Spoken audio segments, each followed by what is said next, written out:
মানুহ যে ইমান তললৈ নামি যাব পাৰে তাৰে এটা মই জ্বলন্ত উদাহৰণ দিবলৈ আহিছোঁ। তো এইফালে হওক, এইফালে দেখিছে এই হেমন্তৰ আজি এইটো অৱস্থাৰে তেওঁ কি কৰে, ফেচবুকৰ ৰিলছ বনায় বা ইনষ্টাগ্ৰামত তেওঁ ভিডিঅ' আপলোড দিয়ে। তো তেনেকৈ দি তেওঁ চলি আছিলে। তেওঁ ভাবিছিলে, সপোন আছিলে তেওঁ কাম কৰিব, ফেচবুক ইউটিউবৰ পৰা আৰ্নিং কৰিব, তেওঁ এখন ঘৰ পুহিব পাৰিব, কিন্তু নোৱাৰিলে। কিছুমান ঠগবাজিয়ে তেওঁ যিটো ইনষ্টাগ্ৰাম ID সেইটোক মানে কি হেক কৰি পেলালে। আৰু হেমন্ত ৰাতি বোলে শোৱা নাই। আৰু এইফালে মাক আছে, বৰমাক মই অকণমান বৰমাৰ ওচৰলৈ আহিছোঁ। বৰমা, কালি কি হ'ল বোলে ঘটনাটো? ল'ৰাটো মই নাজানো বাৰু। 11:30 মানত মোক ক'লে মোবাইলটো দেচোন মা। মই চাই আছিলোঁ ফিল্ম এখন। তাৰপৰা ক'লে মোৰ সেইটো চুৰ কৰি লৈ গ'ল নহয় ইনষ্টাগ্ৰামৰ IDটো হেক কৰি লৈ গ'ল। তাৰ পৰা মোক বৰমাই ফোন কৰিলে যে ইনষ্টাগ্ৰাম IDটো হেক কৰি লৈ গ'ল। আৰু মই আহিলোঁ। তো হেমন্তৰ ওচৰত যাওঁ। হেমন্ত যিহেতুকে ভালকৈ সুস্থ হোৱা নাই, কথাও ভালকৈ ক'ব নোৱাৰে, তথাপিও তেওঁক সুধিম মানে।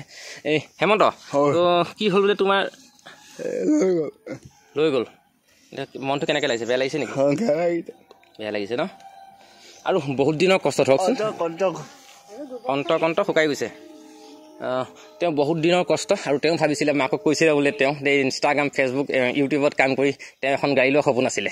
তো সেই সপোনবিলাক চুৰমাৰ হৈ গ'ল তৎক্ষণাত, চাওকচোন। আৰু বহুতখিনিয়ে ফ্ল'ৱাৰ্ছ আছিলে হেমন্তৰ সেই যিটো চেনেল পেজ আছিলে। কিমানমান আছিলে বাৰু ফ্ল'ৱাৰ্ছ? কিমানমান আছিলে? 5,300 কিমান আছিলে ন? তেওঁ গ্ৰ'থ কৰিছিলে চেনেলটো বহুত কষ্ট কৰি পেলাই। চুচৰি বাগৰি তেওঁ ভিডিঅ' বনাইছিলে। ভিডিঅ' বনাই তেওঁ সপোন আছিলে যে এজন ভাল ইউটিউবাৰ হোৱা বা ইউটিউব ফেচবুকৰ পৰা আৰ্নিং কৰিব মানে চেষ্টা কৰিছিলে। কিন্তু সেই কি ক'ব আৰু, স্কেম কৰি সকলোবিলাক শেষ কৰি পেলালে। আৰু বেয়া লাগিব লাগিছিলে যে এই মানুহজনক এইখিনি কৰিবলৈ অন্তত বেয়া লাগিব লাগিছিলে। যোনে এই কামভাগ কৰিছে, যোনে ইয়াৰ একাউণ্টটো হেক কৰিছে, মোৰ তৰফৰ পৰা কাটৰ আহ্বান কৰিছোঁ যে এই ল'ৰাজনৰ লগত সেইখিনি কাম অন্তত নকৰিব, বা ভাল ব্যক্তি এজনৰ লগত কৰক, তেতিয়াও ভাল লাগে। কিন্তু এই ল'ৰাজন শাৰীৰিকভাৱে সক্ষম, নিজে খোজ কাঢ়িব নোৱাৰে, এই চুচৰি বাগৰি ভিডিঅ' বনাইছিলে। আৰু তেওঁ যদি একাউণ্টটো হেক কৰে কেনেকুৱা লাগিব কওকচোন? তেওঁ সপোনবিলাক মোৰ ৰহি যাব নিদিব। আৰু কৰক, বেলেগৰ লগত কৰক, ভাল লাগিব বেলেগৰ লগত কৰিলোঁ। কিন্তু ইয়াৰ লগত কৰাৰ কাৰণে মোৰ বেছি দুখ লাগিছে। কাৰণ যদি মোৰ লগত হ'লেহেঁতেন তো মই ইমান এটা মানে কি বেয়া নাভাবিলোঁ হয়। কাৰণ মোক হেক কৰিছে, কথাটো বেলেগ, মোৰ বেলেগ কাম কৰি খাব পৰা সক্ষম আছে মানে। কিন্তু এই ল'ৰাজনে কি কৰিব? এই ল'ৰাজনৰ উপায়হীন মানে। এতিয়া কি ক'বা তুমি? এই হেকাৰজনক কি ক'বা তুমি? এইটো কোৱা।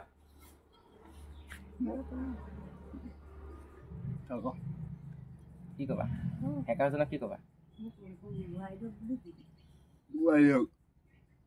তোমাৰ চেনেলটো ঘূৰাই দিব লাগে ন?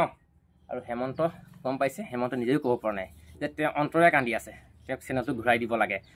চেনেলটো ঘূৰাই ৰিকভাৰ কৰিবৰ কাৰণে আমাৰ যিটো চিলাপথাৰ দুৰাজ অসমে বহুতখিনি চেষ্টা চলাই আছে। তেওঁৰ লগত মই কনচাল্ট কৰি আছোঁ। আৰু হয়তো চাগে 1-1.5 ঘণ্টাৰ ভিতৰত কামখিনি হ'বও পাৰে বা নহ'বও পাৰে। সেই হেকাৰজনে কেনেকুৱাকৈ হেক কৰিছে সেইটো কেনেকুৱা এটা পৰ্যায়ত হেক কৰি থোৱা আছে সেইটো চাব লাগিব।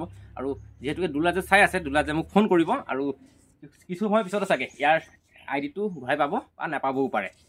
আমি অলপ চেষ্টা চলাই আছোঁ। সেই হেকাৰকেইজনক অকণমান সেকা দিম বুলি লাগি আছোঁ। যদি পাৰোঁ তেওঁক ভালকৈ এটা সেকা দিম। যদি একো কৰিব নালাগে, আইনী ব্যৱস্থা ল'ব নালাগে, যদি কোনোবা তেওঁ চাই আছে ভিডিঅ'টো, তেনেহ'লে আমাক সোনকালে এই চেনেলটো যাতে ঘূৰাই দিয়ে। এখন যেতিয়া আহিছিলোঁ তো আপোনাক লগ নাপালোঁ, এতিয়া আপোনাক লগ পালোঁ। তো আপোনাৰ বোলে কেইটামান আপত্তি আছিলে, আপত্তিকেইটা অকণমান মই জানিব বিচাৰিলোঁ। কেনেকুৱা ধৰণৰ আপত্তি কওকচোন? আপত্তি মানে অৰুণোদয় পোৱা নাই, ঘৰ দিয়া নাই, আৰু বিকলাংগ ল'ৰাটোক পইচা দিয়া নাই, সেয়াই আপত্তি আৰু। তো বিকলাংগৰ নামত নাপায় নেকি কিবা আঁচনি? নাপায়, একো নাপায়। আপুনি একোৱেই নাপায়? একোৱেই নাপাওঁ। পাইছিলোঁ প্ৰথম চৰকাৰতে এবছৰ দিন। অৰুণোদয় পাইছে নাই আপুনি? নাই পোৱা। এতিয়া 4 বছৰ হ'ল কাটি দিলে আৰু বিকলাংগ পইচাটো। মই সিদিনাখনো কৈছিলোঁ যে এই ঘৰটো মই ভাবিছিলোঁ প্ৰথমে চৰকাৰে দিছে, কিন্তু চৰকাৰে দিয়া নাই। এই ঘৰটো তেওঁলোকৰ নিজৰ মাটি বেচা টকাৰে বনাইছে। আৰু এতিয়া মাকৰ পৰা জানিব পাৰিলোঁ যে তেওঁলোকে অৰুণোদয় আঁচনি পোৱা নাই। আৰু যিহেতুকে হেমন্তই পাব লাগিছিলে বিকলাংগ আঁচনিৰ পৰা তেওঁ বঞ্চিত, তেওঁ বিকলাংগ আঁচনি নাপায়। যে এই ল'ৰাজনে বিকলাংগ আঁচনি পাবলৈ লাগে নে নালাগে? তো আপোনালোকে এবাৰ বিবেচনা কৰি কওকচোন। ই এটা বিকলাংগ হয়, ইয়াক কেনেকুৱাকৈ এতিয়া আমি বা সহায় কৰিব লাগে, বা চৰকাৰখনৰ ইয়াক কিবা এটা দিব লাগে। ইয়াৰে কিবা আপোনালোকৰ পঞ্চায়তৰ সভাপতি আছে নেকি? পঞ্চায়তৰ সভাপতি আছে। কি কয় সভাপতিয়ে? কি কয় ন আপুনি? সভাপতিয়ে এতিয়া মোক কৈছে চাৰগুৰিলৈ যাবলৈ, ঘৰটো ফটো মাৰি পেলাই কাগজ দিবলৈ, তেতিয়া হেমন্ত নামত ঘৰ এটা পাব।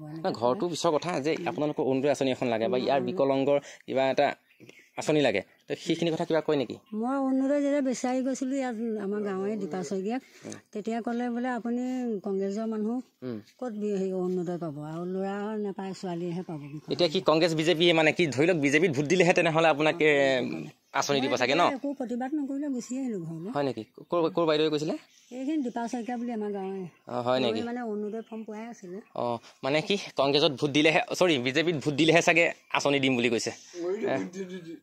ইয়াৰ ভোট আহে নাহে? এইবাৰ দিছেহি। ইয়াৰ নতুনকৈ ভোট আহিছে ন? ভোট দিছা? ৰানিং চৰকাৰতে ভোট দিছে ন? তো তেওঁক এখন আঁচনি লাগিছিলে। আগত কংগ্ৰেছতে আছিলে, একো নাই বাৰু।